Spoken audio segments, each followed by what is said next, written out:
उठण्याच्या अगोदरच धुणं धुवा म्हणून मी पहाटे उठून एवढ्याले धुणं धुले. एवढ्या सकाळी तर कोणीही उठत नाही. माझी मालकीन का बरं उठल्या म्हणून माझ्याकडेच मणी राणी बघत होत्या. मणी राणी दुसरं कुणाचं नाव नाही, आम्ही शिवाचे नाव आहेत. कितीही थंडीत खेळून ये म्हणून लेकराला झोपू घातले तर लेकर तेवढ्या मध्ये उठलेच. लेकराला घातले स्वेटर आणि त्यांना दिले सायकल. मी बाहेर बघा किती धुवांडी आहे. असल्या धुवांडीमध्ये थंडी इतकी वाजत होती की मी तर धुणं धुले. माझे तर हात असं वाकत बी नव्हते.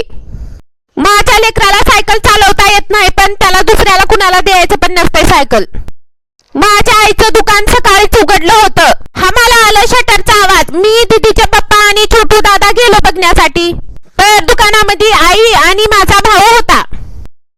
एवढ्या सकाळ सकाळी मी काम करून थकले होते, त्यामुळे जामून खाल्ले दुकानातले. माझा भाऊ माझे लेकरं कुरकुरे बिस्कुट पुढे घेतात म्हणून त्यांना खाली सोडत नाही.